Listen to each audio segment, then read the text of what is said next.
Bonjour, bonjour, je suis Edith Fleur Mipo, architecte et promotrice du FENDA, Festival National de Dérivés et Accessoires. Alors, ce matin, je vais vous entretenir sur les étapes de fabrication du tissu traditionnel Ndop. Tissu classé patrimoine national du Cameroun depuis le 21 février 2020 par le ministère des tutelles, ministère des Arts et de la Culture du Cameroun. Alors, pourquoi voulons-nous parler des étapes de fabrication du Ndop? C'est parce que le Ndop coûte de plus en plus cher sur le marché. Et les uns et les autres se posent la question de savoir pourquoi est-ce qu'un simple tissu peut coûter aussi cher. Ce matin, nous avons voulu vous dire pourquoi ça coûte cher. Quelles sont les raisons pour lesquelles ça coûte cher? Il faut déjà dire que la fabrication du Ndop obéit à tout un processus. On a la culture du coton, la récolte du coton, la séparation ou l'égrainage, le filage du coton, le tissage du coton, la collecte de la sucre de fumée qui va servir au dessin des motifs, au dessin des idéogrammes sur le tissu. On a le faux filage, l'anoblissement, le séchage du tissu teinté. L'anoblissement, c'est la teinture. Le défaufilage, la mise sur le marché du Ndop et puis l'étape de la désacralisation. Et en fait, il faut encore penser à la 15e étape qui est la restauration du Ndop parce que le Ndop s'entretient. Le Ndop doit être restauré de temps en temps, surtout pour les Ndop qui sont placés dans les musées. Ce matin, nous sommes allés à la découverte des techniques de fabrication du Ndop qui commence par la culture du coton. Le coton se cultive dans la zone septentrionale du Cameroun et après avoir cultivé le coton, il faut faire l'égrainage du coton. Enlever les graines, séparer les graines qui vont servir à produire autres produits, à l'exemple de l'huile diamant qu'on connaît, produite par la sauce de coton. Après avoir donc fait l'égrainage du coton, il faut faire le filage. Le filage du coton, qui obéit aussi à une technique. Je ne sais pas encore maîtriser la technique, mais le filage du coton, quand on a filé, c'est-à-dire transformé ce coton en fil, on obtient des bobines comme celle-ci. Et avec ces bobines, on passe à l'étape du tissage. Nous avons pu obtenir pour vous cet appareil de tissage auprès de l'artisan M. Tanoa Jonas au Salon international de l'artisanat du Cameroun qui s'est achevé le 24 décembre dernier. Et cet appareil qui n'est pas complet parce qu'il y a encore le hangar de tissage sur lequel il faut fixer ce matériel pour pouvoir tisser. Nous avons ici un tissu de 2 doigts. Vous comprenez pourquoi nos parents pouvaient se vanter d'avoir un Ndop de qualité, un Ndop cher, un Ndop de valeur, je vais dire, parce que le nombre de bandes qu'on a utilisées détermine la valeur. Ici, nous avons un tissu d'un doigt. Si je pose mon doigt, vous voyez que c'est juste un doigt. Donc, c'était en fonction de ça. C'est pour ça que dans la définition du Ndop, on parle des bandes de tissu cousu bord à bord, parce qu'on va prendre plusieurs bandes comme ceci pour avoir un tissu important pour pouvoir faire un vêtement ou alors un tissu qu'on va utiliser lors des funérailles.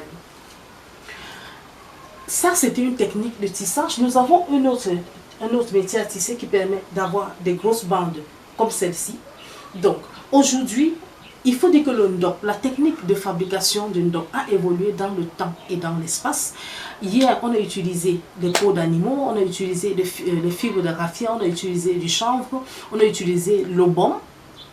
Oui, le baume a été utilisé par les gracieux. Pour ceux qui connaissent l'arbre qui est communément utilisé dans les lieux sacrés, en banque on appelle ça tchilchak. Donc c'est le tchilchak qu'on utilise donc pour produire, pour fabriquer le baume. Donc, et il faut préciser que le Ndop à la base est un ensemble d'idéogrammes. C'est une écriture qui peut être apposée sur plusieurs types de supports. Et pendant longtemps, chez les peuples gracieux, le Ndop a été utilisé en architecture et dans l'art de manière générale, sur les objets de poterie, on va voir des idéogrammes du Ndop. Donc, c'est plus tard qu'on va beaucoup plus le centraliser sur le tissu comme on le voit aujourd'hui.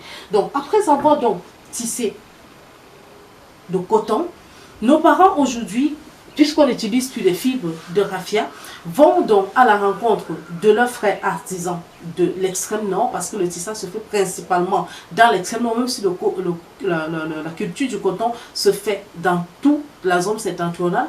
Le tissage, c'est principalement dans l'extrême nord Cameroun. Donc, nos parents vont acheter des tissus.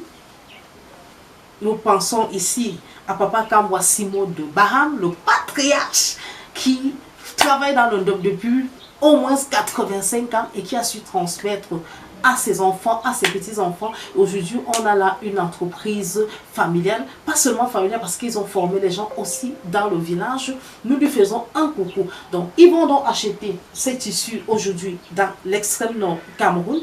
Après avoir acheté, ils vont donc utiliser la suie défumée pour dessiner les motifs. Poser donc ces idéogrammes, cette écriture sur le NDOP.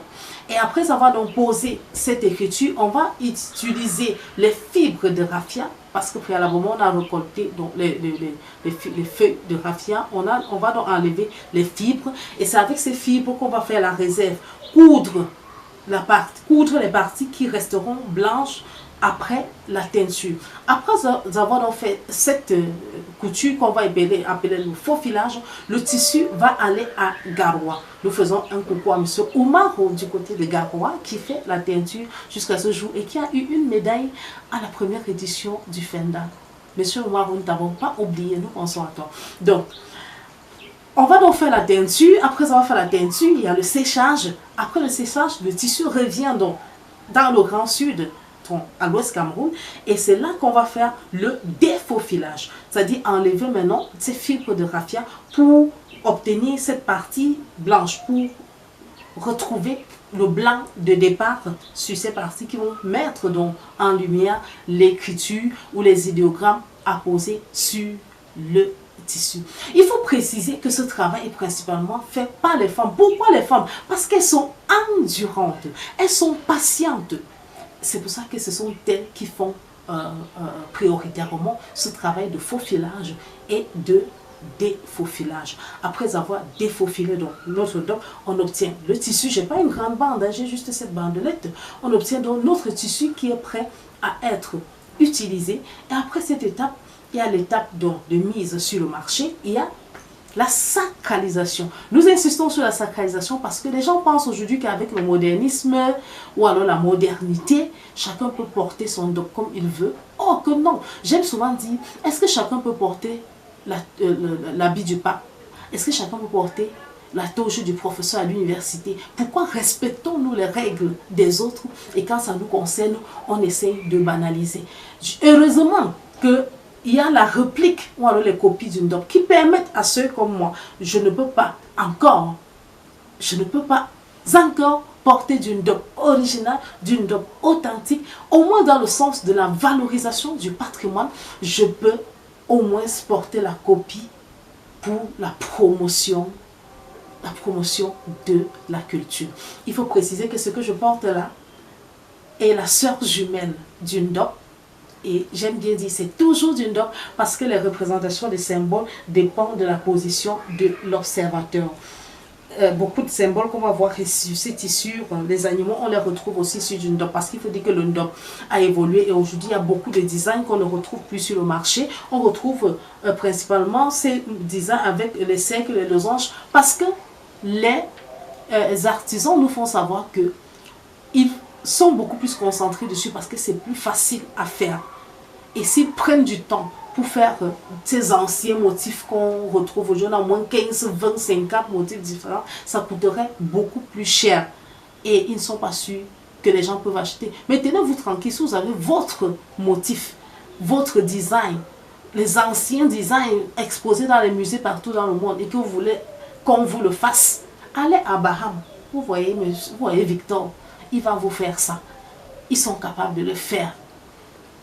Donc, après vous avoir dit ceci, je reviens donc sur le NDOP pour dire, j'aime bien la définition de Sa Majesté tout comme innocent, roi des bateaux-femmes, qui dit, le NDOP est une philosophie ancestrale, transcrite en dessin ou en écriture, apposée sur un tissu, produit à partir de techniques particulières et réservée à la classe aristocratique chez les peuples gracieux du Cameroun. Après vous avoir dit ceci, je vous donne rendez-vous très prochainement pour d'autres enseignements sur le NDOP.